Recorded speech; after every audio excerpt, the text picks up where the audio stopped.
പറയാം. ഒരു 15 വർഷം മുമ്പ് എയർപോർട്ട് റോട്ടിൽ നിന്ന് ഒരു 28 വയസ്സായ ഒരു പയ്യൻ മരണപ്പെട്ടു എന്നറിഞ്ഞു. പക്ഷെ എയർപോർട്ട് റോഡ് ഫുട്പാത്തിൽ നിന്നാണ് ആ ബോഡി കൊടുന്നത്. ഈ ബോഡി മോർച്ചറിയിലെത്തിയിട്ട് എനിക്ക് മോർച്ചറിയിൽ നിന്ന് ഞാനിങ്ങനെ വേറെ ഒരു നാട്ടിലുള്ള ഒരു മരണക്കേസിൽ പോയപ്പോൾ എന്നോട് പറഞ്ഞിങ്ങനെ ഒരു ബോഡി എത്തിയിട്ടുണ്ട്, മലയാളിയാണോ ബംഗാളിയാണോ എന്നുള്ളതൊന്നും തിരിച്ചറിയുന്നില്ല. അപ്പം നിങ്ങൾ എങ്ങനെയെങ്കിലും ഈ ആളൊന്ന് അറിയാമെന്നുണ്ടെങ്കിൽ എങ്ങനെയെങ്കിലും നാട്ടിലേക്ക് എത്തിക്കായിരുന്നു. അങ്ങനെ ഞാൻ നോക്കിയപ്പോൾ ഒരു മലയാളി കട്ട് തോന്നി. അദ്ദേഹത്തിൻ്റെ അടുത്തൊരു പേപ്പറും ഇല്ലായിരുന്നു.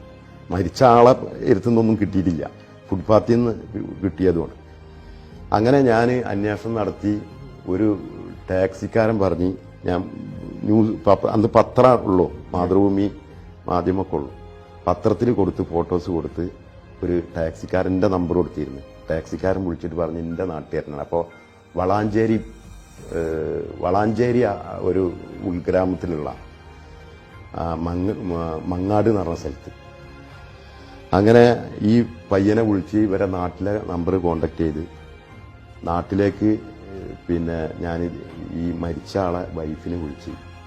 അപ്പം മരിച്ച ആളെ വൈഫ് പറഞ്ഞ് എൻ്റെ തന്നെയാണ് സംഭവം, പക്ഷേ എനിക്ക് ഇവിടുന്ന് ഈ വീടൊക്കെ ലോണ് വെച്ചിട്ടാണ് പണ്ട് പോകുന്നത്, വിസിറ്റിങ്ങിന് പോകുന്നതാണ്, ലൈസനൊക്കെ ഉണ്ട് പുള്ളിൻ്റെ അടുത്ത്. അപ്പം എന്തെങ്കിലും ജോലിയായിട്ട് ഇതൊക്കെ വീട്ടിലെടുക്കാമെന്ന് കരുതിയാണ്. അതുകൊണ്ട് എന്താണ് സംഭവിച്ചിരിക്കണമെന്ന് ചോദിച്ചു. ആളെ വെരിഫിക്കേഷൻ ചെയ്യാൻ വേണ്ടിയിട്ടായി ചോദിക്കണേ. അപ്പം ഞാൻ പറഞ്ഞ് ഇങ്ങനെ മരിച്ചിട്ടുണ്ട്. അതായത് ആദ്യം പറഞ്ഞ് ഞാൻ ഹോസ്പിറ്റലിലാണ്, കുറച്ച് പ്രയാസത്തിലാണുള്ളത് എന്ന് പറഞ്ഞ്. പിന്നെ അവിടുന്ന് കുറച്ച് കഴിഞ്ഞപ്പോൾ ഞാൻ പറഞ്ഞ് ഇങ്ങനെ ദഹിക്കണം, എന്താ മരണപ്പെട്ടിട്ടുണ്ട് നിങ്ങളെ ഭർത്താവ് എന്നുള്ള ലെവലിൽ സംസാരിച്ചപ്പോൾ എന്നോട് പറഞ്ഞ് കരഞ്ഞിങ്ങാണ്ട് നിങ്ങളിന്ന് അവിടെ തന്നെ മറവ് ചെയ്താണ്. അന്ന് ഈ എംബസിയിൽ നിന്നുള്ള നമുക്കുള്ള ഈ സഹായമൊന്നും ഇല്ലായിരുന്നു. അപ്പോൾ ഇവിടുന്ന് കൊണ്ടുപോകാനുള്ള ബോഡി കൊണ്ടുപോകാനുള്ള ചിലവ് എത്ര വരികയെന്ന് ചോദിച്ചപ്പോൾ ഞാൻ പറഞ്ഞൊരു 4,000-5,000 ദിർഹം പോലെ വരും, കൂടെ ഒരാൾ പോകണമെന്ന്. അപ്പം എന്നോട് പറഞ്ഞ് ഇനിയിപ്പോൾ അതിനും കൂടി കടം വരുത്തണ്ട, നിങ്ങൾ അവിടെ തന്നെ മറവ് ചെയ്താണ്. അങ്ങനെ ആ പറഞ്ഞതിലിടയ്ക്ക് എന്നോട് പറഞ്ഞ് എൻ്റെ ഒരു മോളുണ്ട് സ്കൂൾക്ക് പോയിട്ട്, കുട്ടിനോടും കൂടി ഒന്ന് സമ്മതം ചോദിച്ചിട്ട് നിങ്ങൾ വൈകിട്ട് തീരുമാനം എടുത്താൽ മതി. അങ്ങനെ ഞാൻ ഈ നാട്ടിലുള്ള ഈ മരണക്കേസിൽ ഓടുകയാണ്. അങ്ങനെ 3:30 മണിക്ക് ഇവിടുത്തെ, അതായത് 5 മണിക്ക് സ്കൂൾ വിടുമല്ല, ഞാൻ എംബസിയിൽ നിന്നാണ് വിളിക്കണത്.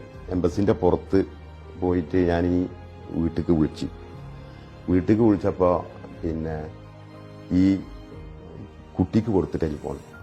അപ്പം ഞാൻ പറഞ്ഞു ഇപ്പാക്ക് മോളെ ഇങ്ങനെ സംഭവിച്ചിരിക്കണം, അമ്മാനോട് ഞാൻ പറഞ്ഞിന്ന്, അതുകൊണ്ട് ഉപ്പാനാണ്ട് കൊണ്ടുവരാൻ പറ്റൂല, ഇവിടെ തന്നെ മറവ് ചെയ്യാണ്, അതിനാണ് ഉമ്മ പറഞ്ഞിട്ടുള്ളത്. അപ്പം മോൾക്ക് കുഴപ്പമില്ലല്ലോ, സമ്മതമല്ലേ എന്ന് വെച്ച്. 6 എന്തുകൊണ്ടാണ് ആ കുട്ടി പഠിക്കണത്.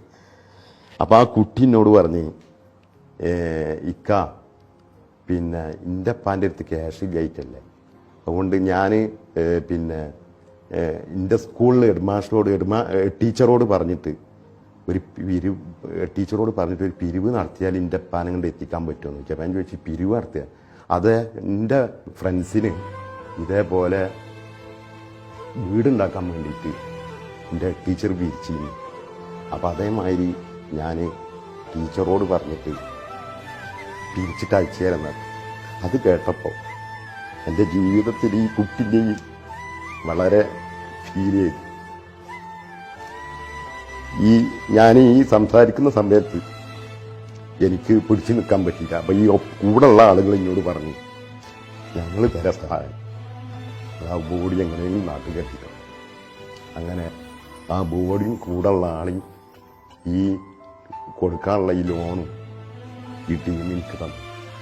അങ്ങനെ ആ ബോഡി നാട്ടിൽ എത്തിച്ച് എൻ്റെ ജീവിതത്തിൽ ഏറ്റവും വലിയ ഫീൽ ചെയ്തൊരു സംഭവം ആ മോളെ കരച്ചിൽ.